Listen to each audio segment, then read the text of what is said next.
जय श्री कृष्णा दोस्तों। हमारे सौरा गार्डन में आपका बहुत बहुत स्वागत है। फ्रेंड्स, आज हम एक बहुत ही गुणकारी पौधे जिसका नाम गिलोय है उसके बारे में कुछ जानकारी शेयर करेंगे। उसके गुण, फायदे, नुकसान, सभी चीज़ों के बारे में जानेंगे और इसको हम अपने घर में कैसे लगा सकते हैं वो भी जानेंगे। तो चलिए शुरू करते हैं। मैं हूँ रजनी श्रीवास्तव और आपका हमारे सौरा गार्डन में बहुत बहुत स्वागत है।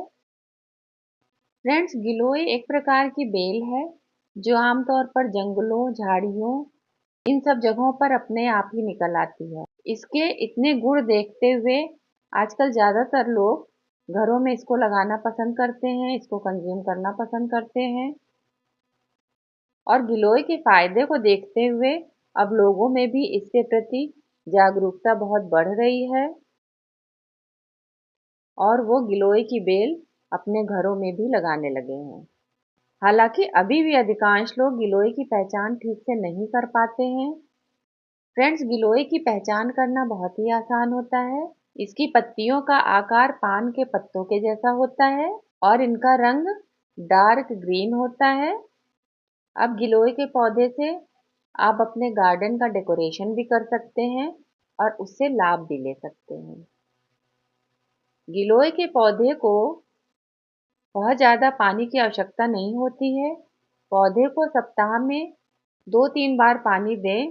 गिलोय को डायरेक्ट सनलाइट की भी ज़रूरत नहीं होती है। सीधी सूर्य की किरणें ना पड़ के इसको हम कहीं ऐसी जगह लगाएं जहाँ पर सेमी शेड एरिया हो। कहीं से छन के धूप आ रही हो तो वो इसके लिए बहुत अच्छा है। किसी पेड़ के नीचे या कहीं पे सेमी शेड एरिया है जहाँ पर सूर्य की रोशनी तो रहती है लेकिन बहुत डायरेक्ट सनलाइट नहीं पड़ती है।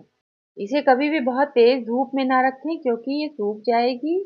और जब गिलोय का पौधा बढ़ रहा हो तो इसको 2 से 3 सप्ताह बाद फर्टिलाइजर जरूर दें। फ्रेंड्स, गिलोय को गुडुचि या अमृता नाम से भी जाना जाता है।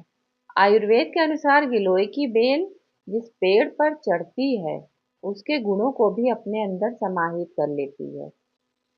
जैसे कि अगर नीम का पेड़ है और उस पे गिलोय चढ़ गई है तो उसमें नीम के भी गुण आ जाते हैं। इसीलिए नीम के पेड़ पर चढ़ी हुई गिलोय की बेल को औषधि के लिहाज से सबसे बेस्ट माना जाता है। इसे नीम गिलोय के नाम से भी जाना जाता है। इन बीमारियों के इलाज में सबसे ज्यादा उपयोग गिलोय के तने या डंठल का ही होता है। गिलोय में बहुत अधिक मात्रा में एंटीऑक्सीडेंट पाए जाते हैं और साथ ही इसमें एंटी इन्फ्लेमेटरी और कैंसर रोधी गुण भी होते हैं। बहुत कम औषधियाँ ऐसी होती हैं जो वात, पित्त और कफ तीनों को नियंत्रित करती है। फ्रेंड्स, अगर हमारी बॉडी में वात, पित्त और कफ तीनों का बैलेंस है तो हम जल्दी बीमार नहीं पड़ेंगे। हम लंबे समय तक स्वस्थ रहेंगे और गिलोय में ये प्रॉपर्टी पाई जाती है कि ये तीनों ही चीज़ों को बैलेंस करता है। गिलोय हमारी बॉडी से टॉक्सिन्स को बाहर करता है और ये हानिकारक टॉक्सिन से जुड़े रोगों को ठीक करने में असरदार भूमिका भी निभाता है। अगर हमने गमले में गिलोय लगा रखा है तो उसका अच्छा आकार बनाए रखने के लिए हमें समय समय पर उसकी प्रूनिंग करते रहना चाहिए जिससे कि उसका शेप बहुत ही अच्छा आ जाए, जो कि देखने में भी बहुत खूबसूरत लगे।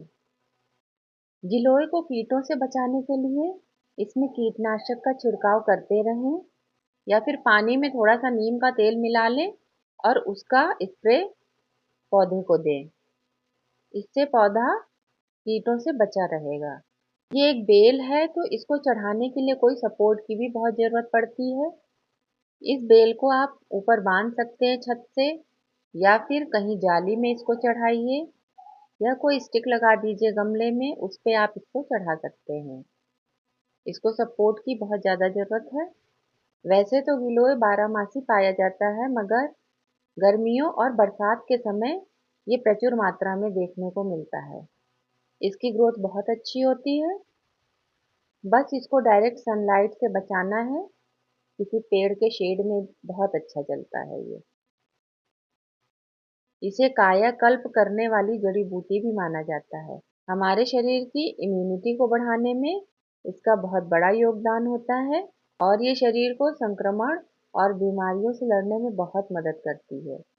गिलोय में सूजन रोधी गुण भी होते हैं।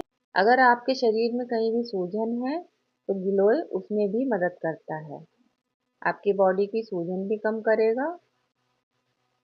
माना जाता है कि गिलोय पाचन में सुधार करता है और अपच और कब्ज के लक्षणों को कम करने में भी मदद करता है। आयुर्वेद चिकित्सा में तनाव को कम करने के लिए भी इसका उपयोग किया जाता है। गिलोय में एंटीऑक्सीडेंट और एंटी एजिंग गुण भी पाए जाते हैं जो हमारे स्वास्थ्य और त्वचा को सुधारने में बहुत ही फायदा करता है। एक औषधीय पौधा है जिसका उपयोग आमतौर पर पारंपरिक आयुर्वेदिक चिकित्सा में किया जाता है। संभव है कि ये कुछ दुष्प्रभाव भी पैदा कर सकता है। कुछ दवाओं के साथ परस्पर क्रिया कर सकता है। उदाहरण के लिए ये कुछ लोगों में मछली, उल्टी या दस्त का कारण बन सकता है और हमारे ब्लड शुगर लेवल को भी ये प्रभावित कर सकता है। यदि आप गिलोय का सेवन करते समय इन लक्षणों का अनुभव करते हैं तो आपको इस जड़ी बूटी का उपयोग बंद कर देना चाहिए और किसी डॉक्टर या स्पेशलिस्ट से कंसल्ट करना चाहिए। फ्रेंड्स, गिलोय एक लोकप्रिय आयुर्वेदिक जड़ी बूटी है जो अपने एंटीऑक्सीडेंट गुणों के लिए जानी जाती है। ये बुखार, दस्त, अस्थमा, त्वचा विकारों सहित विभिन्न बीमारियों का इलाज करता है और ये भी माना जाता है कि ये प्रतिरक्षा प्रणाली को बढ़ावा भी देता है, पाचन में सुधार करता है और सूजन को कम करता है। गिलोय का सेवन आप कई रूपों में कर सकते हैं, जैसे पाउडर बनाकर, जूस या उसका अर्क निकाल लें। इसे पानी के साथ मिलाया जा सकता है या फिर इसे कैप्सूल या टेबलेट के फॉर्म में भी आप इसको ले सकते हैं। और गिलोय की कितनी खुराक आपको लेनी है ये आप अपने डॉक्टर से पूछ करके निश्चित कर सकते हैं। फ्रेंड्स, अब आप सोच रहे होंगे कि गिलोय को हम घर में कैसे उगा सकते हैं। तो जी हाँ दोस्तों, गिलोय को घर पर उगाना बहुत ही आसान काम है और हम घर में ही इसको लगा सकते हैं। गिलोय एक हार्डी पौधा है जिसे विभिन्न प्रकार की मिट्टी और जलवायु में उगाया जा सकता है। ये एक बहुत ही तेजी से बढ़ने वाला पौधा है।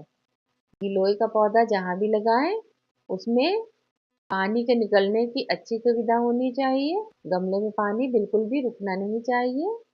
गिलोय को घर पर उगाने के लिए आप इसकी शुरुआत तने को काटकर या जड़ वाले पौधे से कर सकते हैं और आप इसे अपने गमले या मिट्टी में जमीन में भी लगा सकते हैं और इसको पानी भी रेगुलर आपको देना है।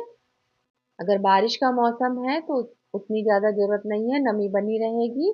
लेकिन अगर पौधे में नमी नहीं बनी है तो आप उसमें पानी देते रहें रेगुलर, नहीं तो उसकी जड़ें सूख जाएंगी तो पौधा पनप नहीं पाएगा। अगर हम कटिंग से गिलोय को लगा रहे हैं तो हमें एक मजबूत तने वाली शाखा चुननी चाहिए और उसकी नीचे उसको पत्तियों की नोड के थोड़ा सा नीचे से काटना चाहिए और काटने के बाद उसमें नीचे की पत्तियां हटा दें और ऊपर की लगी रहने दें। फिर इसको गमले में आप लगा सकते हैं। गमले में लगाने के बाद आप उसको पानी दीजिए और इस बात का भी ध्यान रखें कि जल निकासी की अच्छी सुविधा हो उसमें। इसकी मिट्टी तैयार करने के लिए आप गार्डन सॉइल लीजिए, उसमें थोड़ी सी बालू मिला लीजिए जिससे कि भुरभुरी मिट्टी तैयार हो, उसमें पानी रुके ना और उसमें वर्मी कंपोस्ट और थोड़ा सा फंगीसाइड सभी मिला करके एक अच्छी मिट्टी तैयार कर लीजिए। अगर आपके पास पत्तियों की खाद है तो आप कुछ मात्रा में उसको भी मिला सकते हैं। इससे आपका बहुत ही हेल्दी पौधा निकलना शुरू हो जाएगा और आप घर में भी गिलोय को लगाकर उससे फायदा ले सकते हैं। तो फ्रेंड्स, कैसी लगी आपको आज की जानकारी?